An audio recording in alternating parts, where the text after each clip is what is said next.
So good evening, everyone. So we are the group 5, and we are going to tackle about radar plotting. So by the way, the group members of this group is Terence Kobe, Escasolatan Harvey, and Ganancias Justin. Course outcome. At the end of the session, the student shall be able to first is to define how the marine radar works. Second is to familiarize the basic components of marine radar. And three is determine the radar errors. And lastly, to perform manual plotting techniques given the information from the radar observations. Learning outcome. To perform manual plotting techniques given the information from the radar observation. Importance of the topic. In radar plotting, we use the relative approach of the targets. It is the easiest way to find the CPA of the targets. But the issue with the relative approach is that we do not know with certainty the angle at which the target vessel is approaching us. So how does marine radar works? The term radar is an acronym for radio detection and ranging. So the marine radar works on the basic principle of electromagnetic waves. The radar antenna sends the high speed of electromagnetic waves to establish the location, which is the distance, the velocity, and the direction. The wave traveled along with the altitude of the object, moving or stationary. By the way, electromagnetic waves are composed of oscillating electric and magnetic fields. Know the information, graphical representation, mathematical representation, intensity of electromagnetic radiation along with its speed in free space. So let us understand how does the marine radar works. So the radar system of electromagnetic waves as a high-speed signal which will travel several miles in the direction of radar facing. So if there are no objects in the direction of the wave, the radar screen will show blank. Radar works. The radar transmits a focus pulse of microwave energy. Yup, just like a microwave oven or a cell phone, but stronger. At an object, most likely a cloud. Part of this beam of energy bounces back and is measured by the radar, providing information about the object. Radar can measure precipitation size, quantity, speed, and direction of movement within about 100 miles radius of its location. If there is an object which will reflect the wave back to the radar, the computer setup of the radar will determine the distance between the ship and the object along with its location. Hence, it can be said that the radar basically reads two things: the position of the object and the direction of the same. So position of the object. So the radar antenna is continuously rating on top of the ship, sending and receiving signals. Hence, the radar is sweeping the signals all around the ship. As the radar pulse waves are reflected by an object, it will travel in the same direction and will be received by the radar detecting the position of the object. When the pulses are received back, the computer screen will log the position. So distance from the ship. So as the radar antenna is constantly sending and receiving signals from the object on the way of the electromagnetic signal, the received signal is sent back to the computer unit, which calculates the time for the signal to reflect back to the radar. Once the computer knows the time, it will calculate the distance by using the speed and time formula. By the way, in calculating the distance formula, it will be distance equals speed times time. Speed of the wave times time taken to receive the reflected signal. Next slide is the marine radar diagram.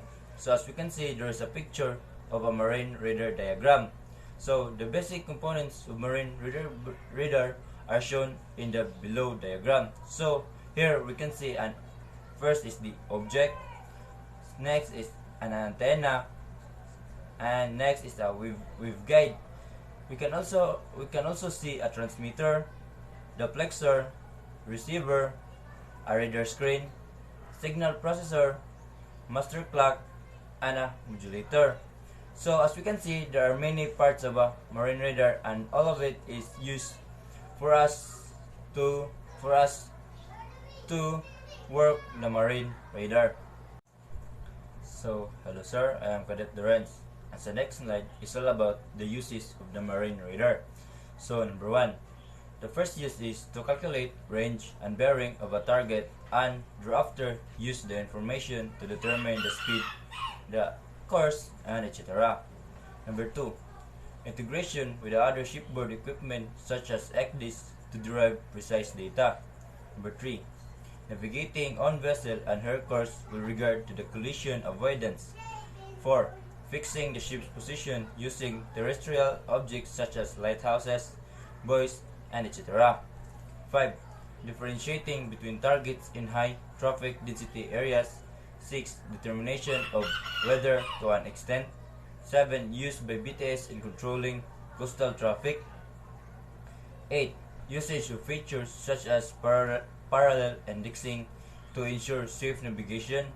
Number 9, alleviating workload on the OOW on the bridge. And number 10, used extensively in the pilotage that covers the above aspects. So it's all about what are the possible health effects of radar. So most studies conducted to date examined health effects other than cancer. They probed into psychological and thermoregulatory responses, behavioral changes, and effects such as induction of lens opacities or cataracts, and adverse reproductive outcome following acute exposure of relatively high levels of RF fields. There are also a number of studies that report non-thermal effects where no appreciate rise in temperature can be measured. Is the cancer-related studies. Many epidemiological studies have addressed possible links between exposure to RF and excess risk of cancer. However, because of differences in the design and execution of these studies, the results are difficult to interpret. A number of national and international peer review groups have concluded that there is no clear evidence of links between RF exposure and excess risk of cancer. WHO, or the World Health Organization, has also concluded that there is no convincing scientific evidence that exposure to RF shortens the lifespan of a human, on that RF is an inducer or promoter of cancer. However, further studies are necessary. The next slide is the radar errors. So first error is the heading marking alignment. Second is the EBL not alignment. Third is the gyro input with error. Fourth, improper tuning. 5, improper range. 6, blind sector. 7, adjustment rain clutter and sea clutter. 8, on vessel date input error. 9, range and bearing discrimination. 10, beam with distortion. 11, side lobe echo. 12, multiple echo. And 13 is the second trace echo. And so on the next slide. One of the limitations of ship radar is that it may not be able to detect an object due to its size, proximity to sea surface, or when the object is a poor radar target because of its construction or design. For example, military ships are designed so that the radar waves do not reflect back the receiving unit of radar scanner. This also happens with wooden fishing boats as they have poor radar reflective surface. Small unlit boats engaged in fishing are also difficult to sight visually at night. Sometimes they may not be seen during daytime from the beach due to height or the angle of viewing or reflection of the sea surface. When navigating in the proximity of such vessel or their known operating areas, it is good practice to post an alert lookout with a walkie-talkie on the forecastle deck. In this picture, a lookout on forecastle is closer to sea surface and has a better chance of sighting small craft. In the following picture, seaweed is giving very good radar returns due to the highly reflective surface. It had covered the whole sea surface during low water, but because it was the ship's first call to a port area, which was not well surveyed, the first thought was that there may be an error in the charts and we altered course to steer wheel clear. We started approaching only after getting positive confirmation by all possible means that it was safe to do so, and there was an ample water with a sufficient depth. It is always better to be safe than sorry. I was also concerned if the seaweed, because of being so densely packed, could in any way foul the bow thruster. Radar are performance standard. The first column is the size of ship or craft. The second one is less than 500 gross tonnage. And the third one is 500 gross tonnage to less than 10,000 gross tonnage, and HSC less than 10,000 gross tonnage. And the last one is all ship crafts or craft greater than or equal to 10,000 gross tonnage. First, the minimum operational display area diameter is 180 mm for less than 500 and 250 mm for 500 to less than 10,000. And for the all ships and craft greater than or equal to 10,000 gross tonnage is 320 mm. Next, the minimum display area for the less than 500 gross tonnage is 195 multiplied to 195 mm, and 270 multiplied to 270 mm for 500 to less than 10,000, and 340 multiplied to 340 mm for greater than or equal 10,000. Next, the auto acquisition of targets. Yes, for all ships craft greater than or equal to 10,000 gross tonnage. Next, the minimum acquired radar target capacity 20 for less than 500 gross tonnage and 30 for 500 to less than 10,000, and 40 for all ships or craft greater than or equal to 10,000 gross tonnage. Next, the minimum activated AIS target capacity for less than 500 is 20, and for 500 to less than 10,000 is 30. Next, the minimum sleeping AIS target capacity for the less than 500 is 100. For 500 to less than 10,000 is 150.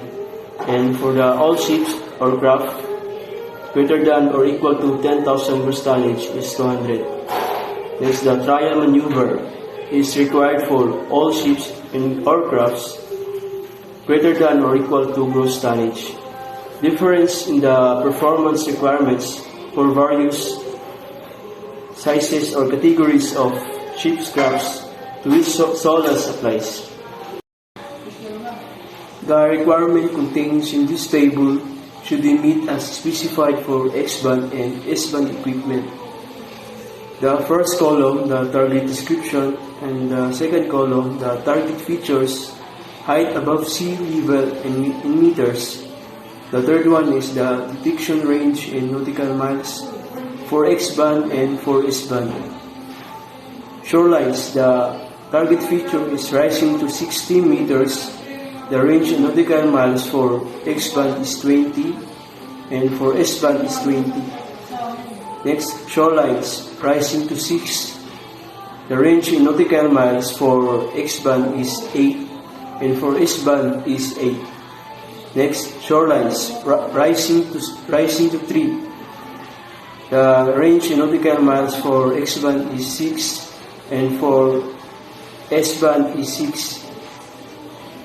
Next, SOLAS ships greater than 5,000 gross tonnage.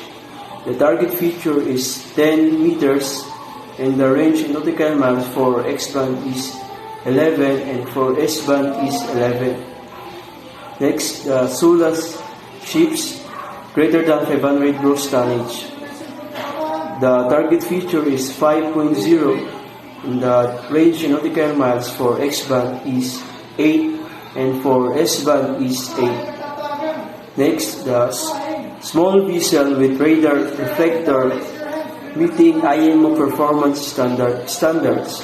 The target feature is 4.0 meters and the range in nautical miles for X-band is 5.0 and for S-band is 3.7. Next, navigation buoy with corner reflector. The target feature is 3.5 meters and the range in nautical miles is 4.9 and for S-band is 3.6. Next, typical navigation buoy. The target feature is 3.5 and the range in nautical miles for X-band is 4.6 and for S-band is 3.0. Next, small vessels of length 10 meters with no radar reflector. Target feature 2.0 meters and the range in nautical miles is 3.4 for X-band and for S-band is 3.0. Reflector are taken as point targets, vessels as complex targets, and shorelines as distributed targets. Typically values a rocky shoreline but are dependent on profile.